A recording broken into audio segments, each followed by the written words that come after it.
Hello बच्चों, BCom second year में income tax की क्लास में आज हम देखेंगे कुछ इम्पोर्टेंट टर्म्स। सबसे पहले है एसएससी।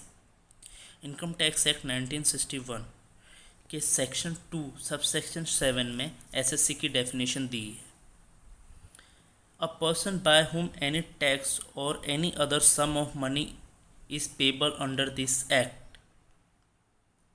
मतलब इनकम टैक्स एक्ट 1961 के अंदर किसी भी प्रकार का टैक्स या कोई और अन्य राशि जिस व्यक्ति द्वारा दी गई है उस व्यक्ति को एसएससी कहते हैं, यानी करदाता कहते हैं। दूसरा है assessment, section 2 subsection 8। This is a process by which the income of an assessee is determined by the assessing officer. It may be by way of the normal assessment or by way of the reassessment of an income previously assessed. मतलब यह एक प्रक्रिया है जिसके द्वारा किसी भी करदाता की आय कर निर्धारण अधिकारी द्वारा निर्धारित की जाती है। ऐसा या तो सामान्य कर निर्धारण द्वारा पहले से निर्धारित किसी आय के पुण्य कर निर्धारण द्वारा हो सकती है। मतलब यह प्रक्रिया है जिसमें इनकम टैक्स ऑफिसर एक करदाता की आय को निर्धारित करता है। यह सामान्य रूप से भी हो सकती है या इनकम टैक्स ऑफिसर पिछले साल की जो इनकम है जिस पर टैक्स जमा हो चुका है उसको दोबारा असेस कर सकता है।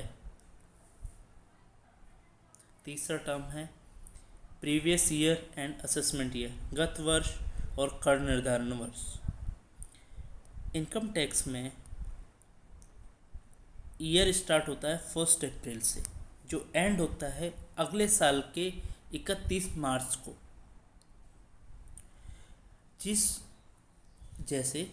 जिस वर्ष में हम आय को कमाते हैं उस वर्ष को प्रीवियस ईयर कहते हैं, और उसके तुरंत बाद वाले ईयर में जिस वर्ष में हम उस कर को चुकाते हैं उसको असेसमेंट ईयर कहते हैं।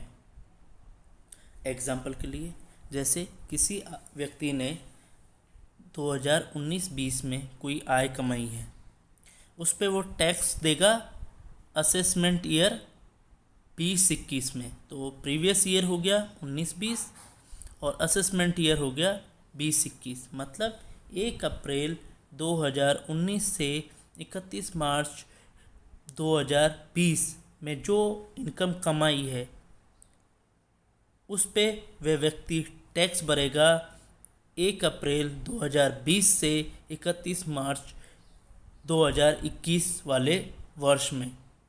तो 19-20 प्रीवियस ईयर यानी गत वर्ष और 20-21 हमारा असेसमेंट ईयर। जिस वर्ष में कर चुकता किया जाता है उस वर्ष को कर निर्धारण वर्ष कहते हैं, जबकि जिस वर्ष में आय पर कर लगता है, जिस वर्ष की आय पर कर लगता है उसको गत वर्ष कहते हैं। अगला है पर्सन, व्यक्ति। इसकी डेफिनेशन इनकम टैक्स एक्ट के सेक्शन 2 सबसेक्शन 31 में दी हुई है। व्यक्ति में हम इंक्लूड करेंगे individual, HUF Hindu undivided family, Hindu अविभाजित परिवार, company, firm, association of people, body of individual, local authorities मतलब नगर पालिका और इस टाइप की, आर्टिफिशियल जुडिशियल पर्सन मतलब ऊपर के 6 में जो नहीं आता वह आर्टिफिशियल जुडिशियल पर्सन में आएगा। 5वां टर्म है इनकम। सेक्शन 2 सबसेक्शन 24 बताता है कि इनकम में क्या क्या इंक्लूड होता है। पहला है किसी भी बिजनेस या प्रोफेशन मतलब ये चार्टर्ड अकाउंटेंट या डॉक्टर बाहर प्रैक्टिस करता है, इनको बोलते हैं। तो किसी भी तरह का प्रॉफिट या गेन किसी भी बिजनेस या प्रोफेशन से। दूसरा डिविडेंड, हम शेयर मार्केट से शेयर्स लेते हैं उन पे कंपनी हमें डिविडेंड देती है, वो भी हमारा इनकम का पार्ट है। Voluntary contribution received by the charitable और रीजनल ट्रस्ट और यूनिवर्सिटी, किसी भी तरह का वॉलंटरी कंट्रीब्यूशन कोई भी ट्रस्ट रिसीव करता है वह भी इनकम का पार्ट होगी। वैल्यूएशन ऑफ द परक्यूसिट्स और profit in lieu of salary, कभी कभार एम्प्लॉयर अपने एम्प्लॉयज़ को कैश के अलावा अदर फॉर्म में भी बेनिफिट्स देता है, जैसे आपके टेलीफोन का बिल दे दिया, आपके लिए पर्सनल एक कार दे देता है, वह भी आपकी इनकम का पार्ट होंगे और वह इनकम में जोड़े जाएंगे। ऐसे ये सब हमारे इनकम के पार्ट है। कैपिटल गेन मतलब किसी भी प्रकार की प्रॉपर्टी को बेच के जो लाभ आता है उसको कैपिटल गेन कहते हैं।